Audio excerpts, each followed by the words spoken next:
Hello, hello. Welcome to At Home with the Intuitive Cook, the podcast giving a voice to everyday home cooks like you and me. Join me around the kitchen table as we chat about finding cooking ease and inspiration beyond rules and recipes and the noise of celebrity chef culture. It's not rocket science, it's just dinner. Hello, and welcome to episode 20. Yes, 20. Isn't that amazing? And I have a very special guest indeed. I'm joined by Toni Chapman, who you might know as the Moody Foodie. Toni is all about big flavors, cozy comfort food, and keeping it real in the kitchen. We're talking about making everyday meals easy, delicious, and soulful, plus how to shake up classics with your own twist. Let's get into it. Hello, Toni. Welcome to the podcast. I'm so glad you're here. Hi, I'm so happy to be here. Thank you so much for having me. I'm so excited to talk to you because you're one of those cooking influencers who still is very much rooted in home cooking, and I find that really wonderful. Yes, thank you so much. I absolutely adore home cooking. I love cozy cooking and, just keeping that solid essence and foundation in everything that I do. So I'm so happy to be chatting with you this afternoon. So let's start with the kitchen straight away. What are you cooking this week? Wow. So this week is a little gloomy here where I'm at. It's a little rainy. I'm in Miami, Florida. So I'm just going to be doing soups. I'm going to be doing soups. I love a nice, warm, cozy bowl of soup whenever the weather is a little gray. So I did a loaded baked potato soup earlier in the week. And now I'm going to be doing a pozole, a Mexican green soup, vibrant. So I have like that cozy, comforting, creamy soup. And then that vibrant green, zesty kind of spicy soup. What about you? What are you making this week? Today I'm actually eating leftovers from yesterday that I actually planned it that way because it's a really busy evening tonight. So, and one of my favorite sort of make for leftovers dish is a frittata. So a frittata with spring vegetables. And yeah, we're eating the leftovers today. And it's one of my favorite sort of go-to dishes I cook when I don't want to think about it. And yeah, while we are on no-brainer dishes, what is one of your no-brainer dishes? You know, something you cook when you can't really be bothered to cook. Yeah, so I definitely love quick and easy dinners, right? That's one of the backbones to my brand. While I love everything that's cozy and comforting, and there is this air of extravagance in everything that I do. Sometimes you just want something that's absolutely flavorful, but like doesn't require a lot of time or effort. So lately, I've been doing like these juicy chicken thighs in the air fryer, but the key is to like season them up really well. So I'll add aromatics. I'm doing garlic and lemongrass, and then I'll add some soy sauce, some tomato paste, a little bit of brown sugar. The key to crunchy, crispy chicken thighs in the air fryer is a little bit of baking powder. And then I'm going to let them cook for 10 to 12 minutes at 375. And so you have these delicious, juicy, colorful chicken thighs that will pair perfectly with any side rice, potatoes, salads. Sometimes I just eat them by themselves whenever I'm really busy. That would be like my go to right now. I love how you're kind of layering in the flavors, and I've noticed that with a lot of your recipes, they're really about bold flavors. Definitely. So growing up, I come from a Caribbean Hispanic household, and flavor and spice is literally all we knew. Even when we didn't have a lot of produce, because I come from super humble beginnings, like we had those spices and seasonings and those aromatics to like really help bring a dish up. So that's like the core of my cooking. Like you'll see like a lot of garlic and onion and cilantro and then all of those spices. So I definitely love flavor for sure. I think a lot of people are kind of a bit afraid to use flavors as boldly as you do. So what would be your advice for someone who wants to get into flavor but doesn't quite dare to? Yeah, what I would say is so with spices, right? One of the things that I how I like to cook and approach spices in my cooking is one teaspoon at a time. So even in my cookbook, my latest cookbook, Everything's Good, everything is a teaspoon at a time. That way you can taste as you go. And a teaspoon isn't that much, right? And so if you are, a little bit hesitant of like going too far with the flavor, you can just do a teaspoon of something. Like if it's a spice like cumin, or if it's a more powerful spice like oregano, like it's strong, you can just add a teaspoon, taste a little bit, see how you like it. And if you want to add another one, you can always add another one, or you don't have to. And then as far as aromatics go, so your onions, your garlic, your shallot, your cilantro, those things, I tell people that sometimes less is more. So even though I like something super flavorful, I do like to have, like when I'm cooking a dish, I'll say, all right, I'm going to go garlic, I'm going to go cilantro, and then I'm going to go two spices. I'm going to add as much of those as I can. You don't need a whole lot of ingredients so long as like all the flavors work together. And I think I do a good job at like balancing like acid, heat, spice all together so that you have like this perfect dish that's super flavorful. Love it. And you were talking about your humble beginnings. So, do you remember learning to cook? Yeah, I do. I mean, I was really young. I was maybe 6 or 7 years old, and I grew up with a single dad. And so we grew up with my grandmother, my father's mother, and it was just like the three of us. And we lived in this one bedroom apartment. I'm from Jersey City, New Jersey. So we lived in this basement apartment. So we didn't have any light, and it was a little bleak in there. But like it was still so colorful, right? Like there was still like a lot of color within like the furniture and the foods and the smell. Like, like you could feel all of that Hispanic and Caribbean color within our household. And so, growing up, like it was just mandatory. We didn't really have a lot of disposable income to go out to eat much, but we did try to make the most with what we had. So we would try to make meals stretch.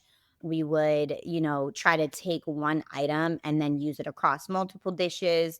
And so early on, I learned how to make easy things at first. So just things like rice, beans, potatoes, pork chops, things that were fast and simple. And then as I got older, then I started experimenting a little bit more. But I do remember those moments. Yeah. And looking back, I'm just so shocked that I've been able to make it a career. And so, growing up, obviously, cooking was really important. So, why is cooking still important to you? How is it important in your life? What role does it play, cooking at home? Yeah, I think that cooking is for everyone, not just me. It's the foundation and the backbone to everything that we do, every moment in our lives, the good, the bad, the ugly, and everything in between. If you think about a wedding, if you think about a funeral, when we're bringing babies into the world, when we're just having a nice dinner with friends, food is at the essence of that. It's one thing that is certain, And so I think that it's a connector of people, of places, of things. And so because of that, it's just been such a purposeful career of mine because I feel like I get to be a part of everyone's life moments, the big ones, the little ones, and everything in between. And that's why it's been easy for me to prioritize because everyone needs to eat. We're always eating, whether it be outside or at home. And I think home cooking and hosting kind of go hand in hand. And with the desire of people to host more and bring that back, it's been really rewarding for me to create recipes for people to enjoy at every stage and moment of their lives. And you really make a point about making your recipes accessible. So, how do you simplify these really flavorful recipes so that they're not intimidating without, losing that vibrancy that you know and love? Yeah, I think, what I try to do is I go into developing a recipe thinking about someone who has never ever cooked before. That's who I want to succeed, right? So every time I'm developing a recipe, I'm saying to myself, okay, if someone has never heard of this item, if someone has never done this technique, what can I do to make sure that they succeed? So I have cut out steps, like I would say that traditional chefs may look at my, recipes and they squint their eyes because they're not super chefy. They're designed for the home cook. I have some tips and tricks that we measure with our fingers, and we measure with our hands and we take these shortcuts that are just easier for us. So technique isn't as important in my cooking as much as, approachability. I like to make sure that people can approach the recipes. And so I do that by, minimal ingredients, right? Cutting out what we can cut out, but making sure to not compromise on flavor. But then also really teaching people. I have this education style recipe creation where I want people to understand what it means to sear. Okay, how do we develop a roux? What happens if something, burns? And in my cookbook, I go over those things. So even if people do make mistakes, they can feel empowered in the kitchen to fix them and then learn from them and then ultimately become better home cooks. So you really help people understand not just what to do, like follow the steps, but also why they're doing it, right? Correct. Correct. Because, techniques and things in the kitchen, they can just be taken to another dish. So as you're cooking your way through my book or as you're cooking your way through my recipes, some of my supporters will say things like, oh, I learned how to do that in this recipe. So now I've applied it to this. Or even when I do my own thing, I love to teach people the art of slow cooking. I grew up and we made stews. And so when I went to France a few years ago, I lived in London for a while and I was traveling all around London and I couldn't believe, I always thought that braising and stewing came from the Caribbean, but I couldn't believe they were doing that there too. And so I had this deep fascination with like the art of slow cooking. And so many of my recipes cook slow and low, where you develop all that flavor, you put it in a vessel, and then you just leave it alone. And that is a technique and something that people can literally use with a pack of chicken thighs and some seasoning and a couple, some chicken broth and heavy cream once they've learned how to do it and they have something that's super magical, even if, they just created it at home. So to your point, it's not just about following a recipe, it's about learning how to cook at home and then applying that in your everyday life. Because once you understand those principles, then you can start improvising, right? You mentioned that Absolutely. how, make do with what you got. Correct. Absolutely. Like once you learn how to stew, you can stew anything. I mean, sometimes I'm in the grocery store and I see leeks on sale, right? And then I have ribs in the freezer and I'm like, okay, I'm going to put this together. And that may be bizarre to some people, but it's actually not. If you take some ribs and leeks and you add garlic and onion and a little chicken broth and you let it cook, oh my goodness, it's so fabulous over some rice or over some mashed potato. And you have something that you feel proud of to put in front of your family. And that just didn't require a lot of effort, but that's still really soulful and cozy. Yeah, I really like this approach. That is very much what, I like teaching people how to improvise in the kitchen, take a recipe as inspiration, but not as, a strict instruction you need to follow. Yeah, for sure. Absolutely. I agree with that. And what are some of your favorite recipes in your book? Oh my goodness, I have so many. But like I would say, some of the ones that I find myself cooking over and over again.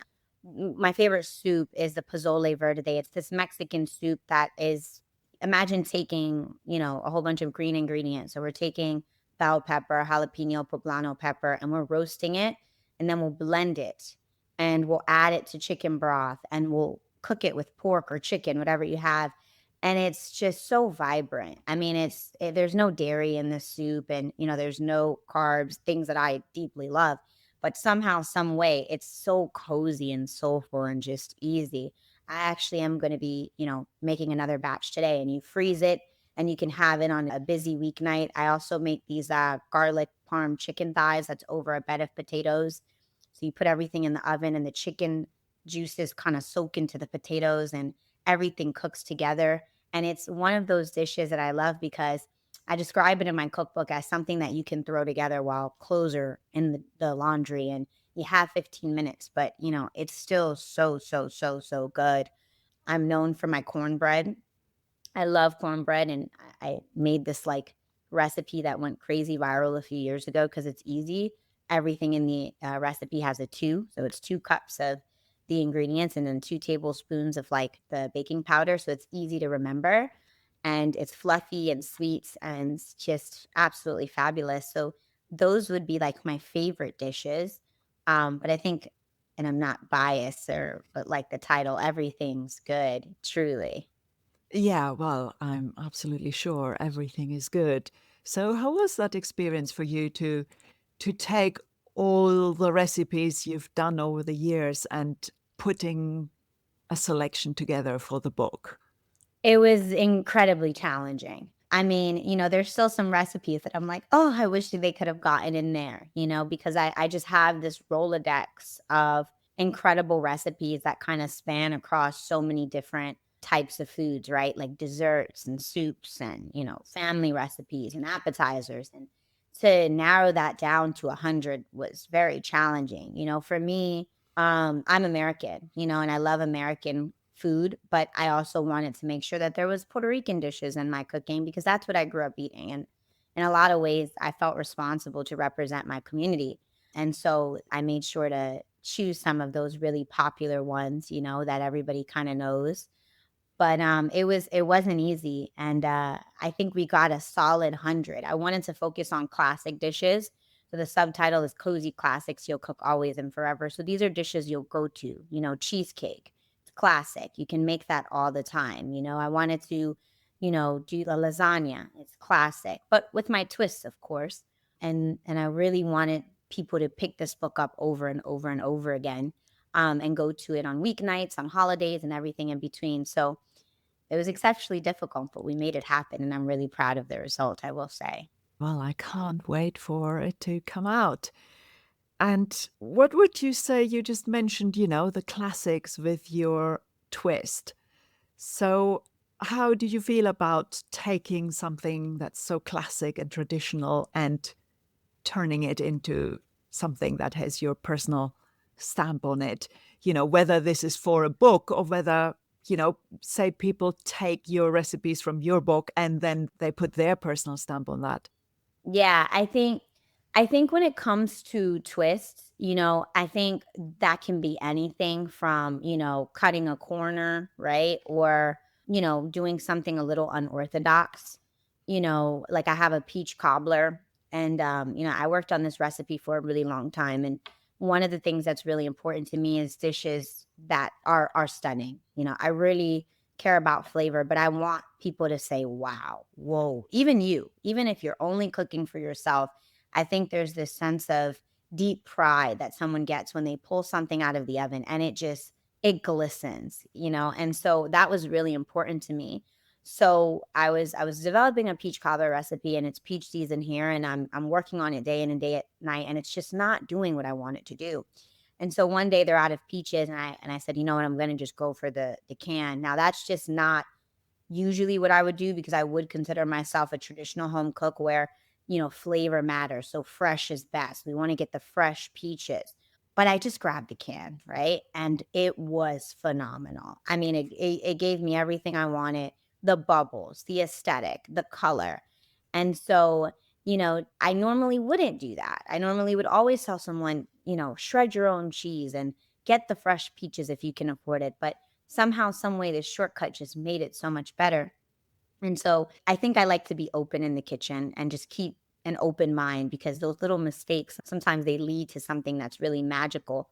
And I like to be free. And that's how I feel the recipes come out so special and they come out unique. So, what would be like 3 tips or hacks you have for people who want to be like you, be open and curious in the kitchen, but still get the full flavor? Yeah, I would say to invest in some cookbooks, right? So I have a large collection of cookbooks, and that's why I wanted to write one, is because I found so much value in them. And you can go and buy them anywhere, half price books. I've gone to estate sales to find really unique ones. I follow my favorite creators and chefs and obviously support their work. And once a week, I would say to just, thumb through, pick one up and commit to making a recipe, something that you've never made before, and you would be so surprised not only what you would learn, but what you like. I've learned so much about myself. I talked about lemongrass earlier. Prior to maybe a year or two ago, I've never really used it in my cooking. It's just not an ingredient that we grew up eating, but I'm obsessed with it now. And I put it in everything. And I smell it and I can't get enough of it. And I'm even making lemongrass, martinis now. And so I will say to just be curious, just pick up a cookbook and just, cook through cookbooks. I would say to I think one of the things that people can do is use like online videos as a resource, right? There's been so many things that I've always been curious about, like brisket. I've never smoked one, never cooked one. It just seems like a lot of work, but I'm on a mission to do that this summer. My dad got really sick last year, and it's one of his favorite things to eat. And so he's coming here to visit. And I said, I would love to surprise him with this. So I've started watching videos on YouTube of barbecue pit masters.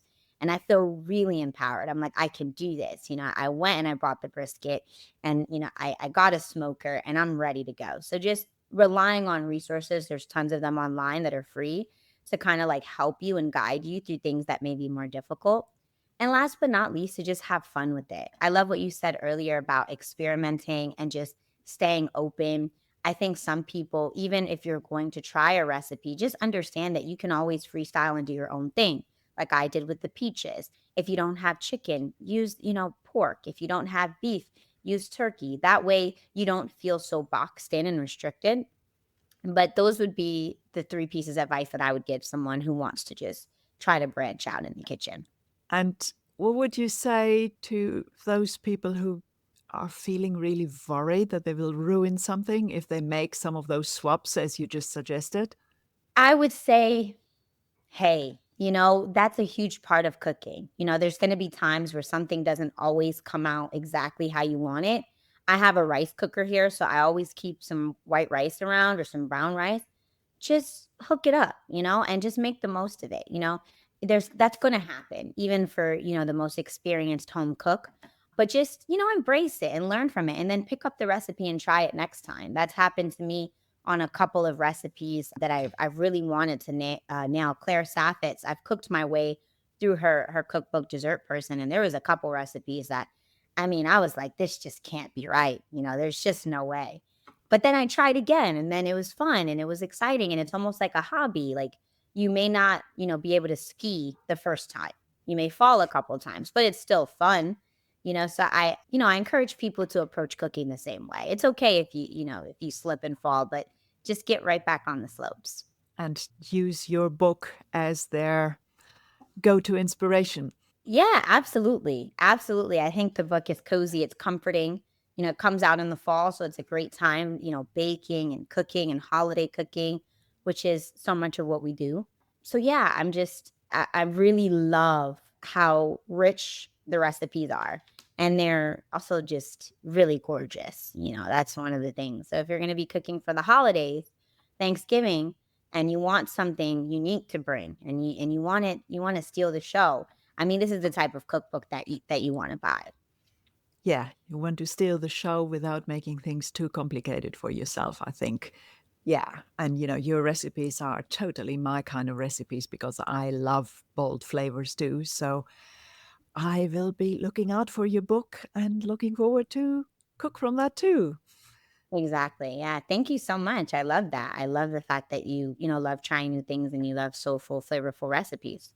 Well, thank you so much for taking the time to share your ideas and your bold flavors on the podcast and wishing you all the best for your book. Yes. Thank you so much for having me. Wishing you the same. Have a wonderful day. Thank you, Toni. Thanks for joining us for this episode of At Home with the Intuitive Cook. Check out the show notes for links and tasty morsels, and remember, fresh episodes are served up every other Friday. Subscribe to stay tuned and keep exploring the joys of everyday cooking. Until next time, stay curious, trust your taste, and don't forget, it's not rocket science, it's just dinner.